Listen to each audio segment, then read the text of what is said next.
Il m'a demandé de l'arrêter. Qu'est-ce que vous en pensez? Je vous prie de continuer, monsieur Despaul. Bien.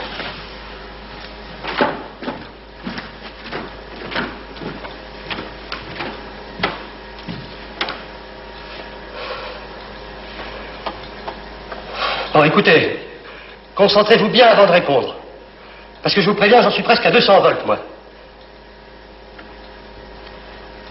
Alors, le mot suivant, c'est blanche.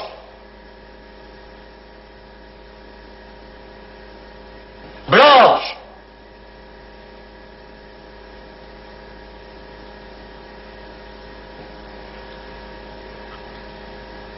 Regardez bien.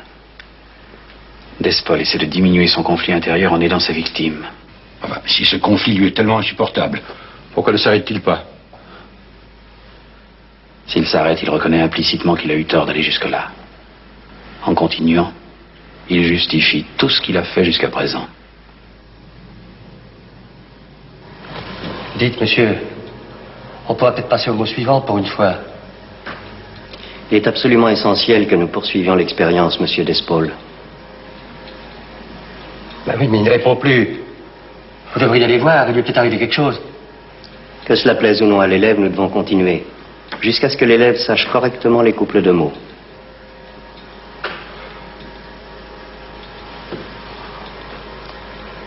Hé, monsieur, vous m'entendez? Le mot est blanche. J'en ai assez. J'ai trop mal. Je ne vais plus répondre. Qu'est-ce qu'on fait? Considérez son silence comme une erreur et envoyez-lui 180 volts. Il va pas bien du tout, ça risque de mal tourner. Je prends sur moi toute la responsabilité.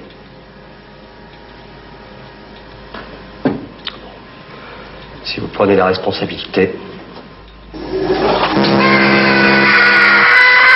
C'est intolérable. Même au nom de la science, vous n'avez pas le droit de faire ça. Aucune loi ne vous autorise. Gardez votre calme, monsieur le procureur. Ces appareils sont entièrement factices.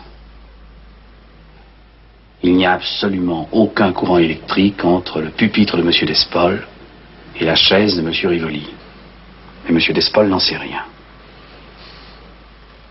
Monsieur Rivoli a beaucoup de talent, n'est-ce pas? Il fait partie de notre équipe. Naturellement, il est indispensable que les candidats que nous recevons soient toujours moniteurs.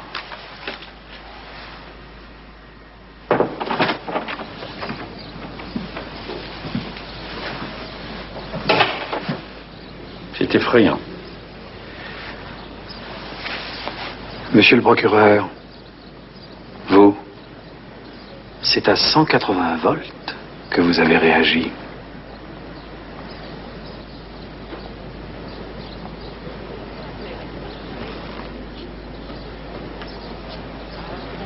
Votre expérience est impitoyable, professeur.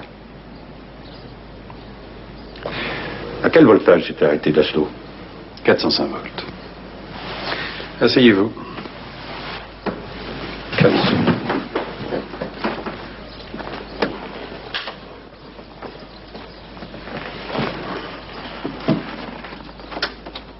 Réfléchissez bien.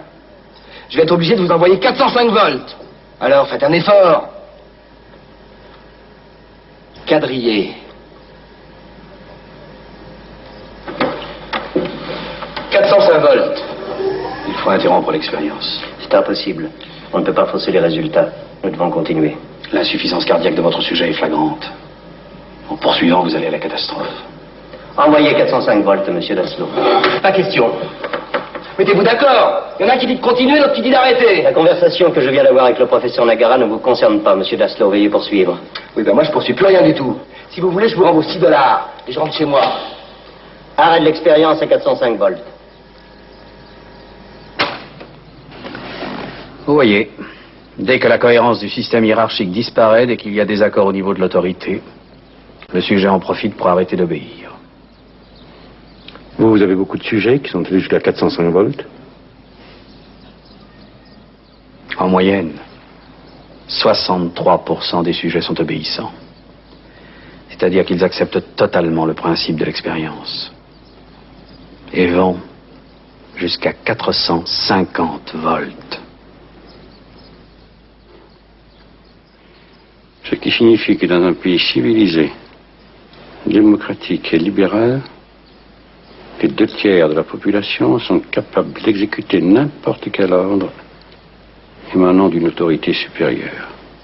3 mois après chaque expérience, nous reconvoquons chaque candidat pour lui dire la vérité et lui demander de justifier son comportement.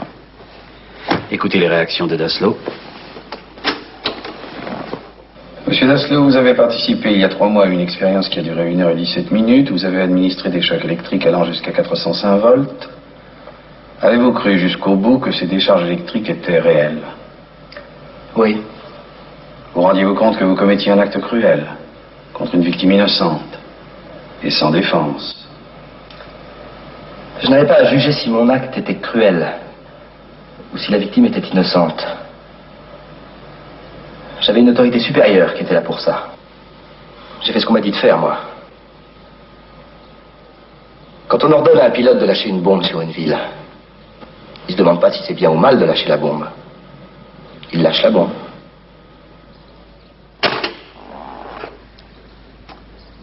Oui. Mais dans le cas d'un génocide, par exemple, quand un tyran décide de tuer froidement 5-6 millions d'hommes, de femmes, d'enfants, il lui faut au moins 1 million de complices, de tueurs, d'exécuteurs. Comment arrive-t-il à se faire obéir? En morcelant les responsabilités. Un tyran a besoin avant tout d'un État tyran. Alors il va recruter 1 million de petits tyrans fonctionnaires qui auront chacun une tâche banale à exécuter. Et chacun va exécuter cette tâche avec compétence et sans remords. Car personne ne se rendra compte qu'il est le 1000000e maillon de l'acte final. Les uns vont arrêter les victimes. Ils n'auront commis que de simples arrestations. D'autres vont conduire ces victimes dans des camps. Ils n'auront fait que leur métier de mécanicien de locomotive. Et l'administrateur du camp, en ouvrant ses portes, n'aura fait que son devoir de directeur de prison. Bien entendu, on utilise les individus les plus cruels dans la violence finale. Mais à tous les maillons de la chaîne, on a rendu l'obéissance confortable. Monsieur Daslow, à 360 volts, l'élève s'est arrêté de crier et n'a plus répondu, ce qui pouvait laisser supposer qu'il était mort. Pourquoi avez-vous continué à administrer des chocs électriques de 360 à 405 volts? De toute façon, s'il était mort, ça ne lui faisait plus rien. J'ai pensé que les professeurs de cette université savaient ce qu'ils faisaient. S'ils pensent que c'est bien, c'est pas à moi de dire le contraire.